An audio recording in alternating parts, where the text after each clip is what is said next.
बिस्मिल्लाहिर्रहमानिर्रहीम। अस्सलाम वालेकुम। उम्मीद है आप सब ठीक होंगे। फ़र्स्ट ईयर आज का हमारा टॉपिक इंतखाबात के तरीके यानी मेथड्स ऑफ इलेक्शंस के बारे में है। दो तरीके होते हैं इंतखाबात के, ये आपके शॉर्ट क्वेश्चन में भी आ सकता है। बिलवास्ता इंतखाब और बिलावास्ता इंतखाब यानी कि डायरेक्ट इलेक्शंस और इनडायरेक्ट इलेक्शंस। आपने अगर शॉर्ट क्वेश्चन आता है तो सिर्फ डायरेक्ट और इनडायरेक्ट लिख के फारिग नहीं हो जाना, बल्कि इनको थोड़ा थोड़ा नीचे एक्सप्लेन भी करना है। तो बिला वास्ता इंतखाब क्या होता है कि जिसमें अवाम ख़ुद बरह रास्त इंतखाब करते हैं अपने लोगों का। ये ज़्यादा जमहूरी तरीका है, आसान तरीका है, लेकिन ये पुराने वक्तों में होता था जब रियासतें छोटी छोटी थीं। अब रियासतें जो हैं वो बहुत ज़्यादा बड़ी हो चुकी हैं, तो अब इस तरीक़ेकार पर अमल दरामद काफ़ी मुश्किल है। इस तरीक़ेकार की खूबियाँ क्या हैं? सबसे पहले कि ये सही जमहूरियत जो है उसकी तरफ निशानदही करती है। इसमें क्योंकि अवाम अपनी राय का इजहार ख़ुद डायरेक्ट कर रहे हैं, तो इसलिए अवाम जो हैं वो अपने बेसिक राइट से, अपने ड्यूटी से आगाह होते हैं। फिर इसमें मुहासबा जो है वो आसानी से किया जा सकता है, क्योंकि अवाम में यह एहसास पैदा होता है कि वो लोगों को उनकी कारकर्दगी की बुनियाद पर डायरेक्टली जज कर सकते हैं। तो इससे अवाम में भी ज़िम्मेदारी का एहसास पैदा होता है, और जो जिनको वो सेलेक्ट करते हैं, या ये भी कि वो ख़ुद चूँकि अमूर हुकूमत में हिस्सा ले रहे होते हैं अवाम, तो इसलिए वो ज़्यादा ज़िम्मेदारी से काम करते हैं, क्योंकि उनको पता है कि वो जो भी करेंगे उसका डायरेक्ट असर जो है वो उन तक ही आएगा। उसके बाद इससे अवाम में हुब्बुल वतनी के जज्बात पैदा होते हैं। हुब्बुल वतनी के जज्बात क्यों? क्योंकि ज़ाहिर है वो ख़ुद ही सारे कामों में हिस्सा ले रहे हैं, हुकूमत की सारी प्रोसीडिंग्स में हिस्सा ले रहे हैं, हुकूमत में डायरेक्टली शिरकत कर रहे हैं।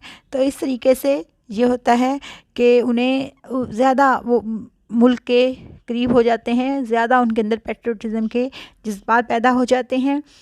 उसके बाद है आज़ादाना इंतखाब के तरीका। आज़ादाना इंतखाब के लिए इंतहाई मौजू तरीन है, क्योंकि राय दहिंदगान की तादाद ज़ाहिर है कि बहुत ज़्यादा अगर हो तो उन्हें मरूब किया जा सकता है। और अगर राय दहिंदगान की तादाद ज़्यादा हो तो उन्हें मरूब नहीं किया जा सकता। अगर थोड़ी तादाद में लोग हों तो उनको आपको पता है कि पैसे देकर भी ख़रीदा जा सकता है, लेकिन जब राय दहिंदगान ज़्यादा तादाद में होते हैं तो उसमें ये काम जो है वो नहीं हो सकता है, इसमें ये मुश्किल नहीं हो सकती है। उसके बाद सियासी तरबियत है कि एक बिला वास्ता तरीक़ेकार अवाम की सियासी तरबियत का बायस बनता है, क्योंकि वो अपने नुमाइंदों को ख़ुद मुंतखब करते हैं या ख़ुद अमूर हुकूमत में शिरकत करते हैं। तो इससे क्या होता है कि उनमें मामला फ़हमी का एहसास पैदा होता है, और इससे अवाम की सियासी तरबियत होती है। जब बार बार फ्री एंड फेयर इलेक्शन होते हैं मुनासिब वक्फ़ों के बाद, और वो अपने नुमाइंदों का इंतखाब करते हैं, तो इससे उनके अंदर एक ज़िम्मेदारी का एहसास पैदा होता है, एक उनका जो कॉन्फिडेंस लेवल है वो बिल्डअप होता है। उसके बाद ये सादा है, आम फहम है। ज़ाहिर है अवाम ने अपने नुमाइंदों का इंतखाब करना है, ये बहुत सादा और आसान तरीका है, कम खर्च तरीका है, क्योंकि वो जो उम्मीदवार हैं वो अवाम के सामने होते हैं, अवाम को पता होता है कि वो किस उम्मीदवार का चुनाव कर रहे हैं। तो इसलिए इंतखाबी अमल सिर्फ एक ही मरहले में मुकम्मल हो जाता है, तो इससे कम खर्च उठता है। फिर अवाम की खुशनुदी है कि इस तरीक़ेकार में जीतने वाले उम्मीदवार जो हैं वो कोशिश करते हैं कि वो आवाम को खुश रखें, आवाम की खुशनुदी के लिए फिर वो उनके मसाइल हल करने की भरपूर कोशिश करते हैं, क्योंकि उन्हें पता होता है कि उन्होंने दोबारा इलेक्शन में जाना है, उन्होंने दोबारा आवाम से वास्ता पढ़ना है। तो इसलिए उनकी हर मुमकिन कोशिश ये होती है कि आवाम तक जो है वो कामयाबी जो भी उनकी है, ये जो आवाम के मफादात हैं उनको प्रिजर्व किया जाए, उनको सेव किया जाए। क्योंकि अगर अवाम खुश होंगे और अवाम उनसे मुतमईन होंगे उनकी कारकर्दगी से, तो फिर वो उनको दोबारा इलेक्शन का मौका मिल जाएगा, वो दोबारा से मुंतखब हो सकते हैं। लेकिन अगर अवाम उनकी कारकर्दगी से खुश नहीं होंगे तो फिर उनको दोबारा जो है वो सिलेक्शन, चूँकि जब मौका उनके हाथ आएगा तो वो उनको दोबारा सेलेक्ट नहीं करेंगे। उसके बाद है बिलवास्ता इंतखाब। बिलवास्ता इंतखाब जो है वो ज़्यादा मुश्किल है, थोड़ा पेचीदा अमल है कि इसमें 2 मरहलों में इंतखाब मुकम्मल होता है। पहले मरहले में अवाम एक इंतखाबी इदारे का चुनाव करेंगे, और फिर वो इंतखाबी इदारा जो है वो आगे जाके मुंतखब शुदा अरकान जो है मुकर्ररा के उनका चुनाव करेगा। तो इस मरहले में यानी कि 2 मरहलों में इंतखाबात होंगे। इस तरीके में पहले तरीके में अवाम इंतखाबी इदारे का चुनाव करेगा, और दूसरे मरहले में वही इंतखाबी इदारा आगे मुकर्ररा के अरकान का इंतखाब करेगा। पाकिस्तान में भी 1962 में ये तरीका जो है 60 के इंतखाबात में, और उसके बाद ये तरीका अपनाया गया था जब सदर अयूब खान थे, कि उसमें उन्होंने बेसिक डेमोक्रेसी सिस्टम, बुनियादी जमहूरियतों का एक निज़ाम कायम किया था, जिसके 80,000 कैंडिडेट्स थे, उसमें से 40,000 मशरक़ी पाकिस्तान से लिए जाते थे, 40,000 मगरबी पाकिस्तान से लिए जाने थे। और वो जो इंतखाबी इदारा था, फिर उन्होंने आगे मुकर्रना के अरकान का और बाकी जो चुनाव था वो करना था।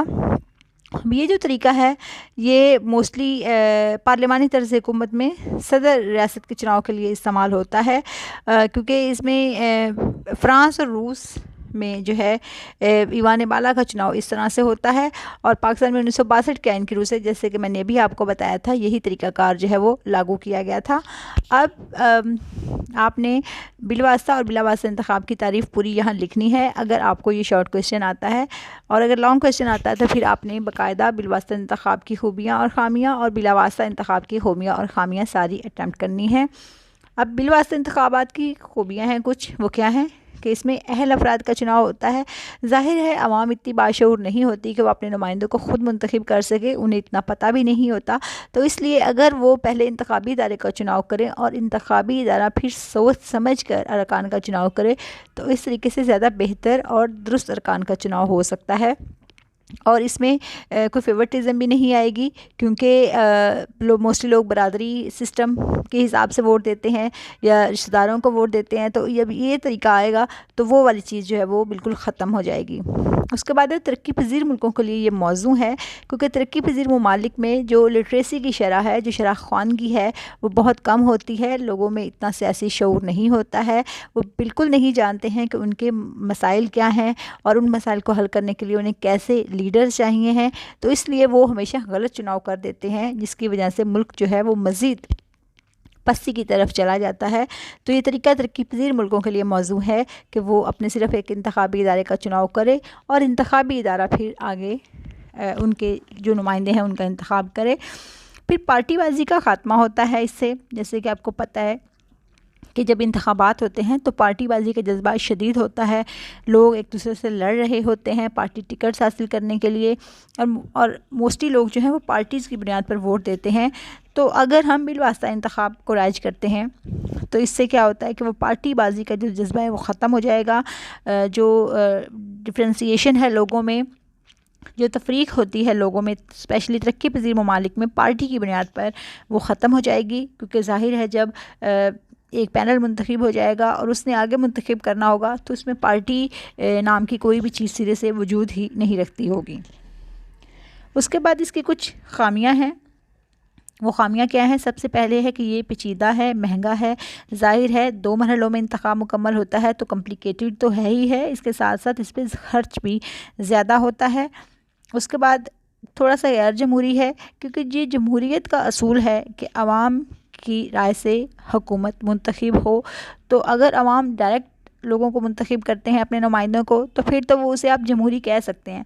लेकिन जब ये तरीका आता है कि पहले अवाम अपने एक इंतखाबी नुमाइंदों का अरकान करें, फिर वो आगे जाके मुकर्रना के अरकान का इंतखाब करेंगे, तो इसका मतलब ये है कि अवाम को आपने उस बुनियादी हक़ से महरूम कर दिया, उस सियासी हक़ से कि वो अपने नुमाइंदों का ख़ुद इंतखाब कर सकते हैं। तो इसलिए ये जमहूरी नहीं है, ये गैर जमहूरी है, जमहूरियत की रूह के ख़िलाफ़ है, क्योंकि इससे अवाम में और उनके नुमाइंदों में जो एक डायरेक्ट ताल्लुक़ है वो टूट जाता है। फिर उसके बाद अवामी दिलचस्पी में कमी आती है इससे। ज़ाहिर है अवामी नुमाइंदों का और राय दहिंदगान मैंने कल आपको बताया था कि वोटर्स होते हैं, उनके दरमियान कनेक्शन नहीं रहता है, तो इससे अवाम में दिलचस्पी कम हो जाती है। फिर कुछ इंतखाबी बदउनवानियाँ भी पैदा हो जाती हैं। मैंने आपको बताया था कि ज़्यादा लोगों को ख़रीदना आसान नहीं होता, लेकिन चंद हज़ार अफराद को ख़रीदना आसान होता है, तो इसलिए इसमें बदउनवानी का, रिश्वतस्तानी का अंसुर बहुत ज़्यादा पाया जाता है। फिर गैर मंतकी है, कहा जाता है कि इंतखाब की अवाम में इंतखाब की अहलियत नहीं है तो इंतखाब बिलवास्ता होना चाहिए, लेकिन ये फ़र्ज़ कर लिया जाए कि अवाम जो है वो वैसे तो अपना किरदार अदा कर रहे हैं, लेकिन वो बस जब लोगों का चुनाव कर रहे हैं तो फिर वो उनके दिमाग काम नहीं कर रहे हैं, तो ये बात गलत है।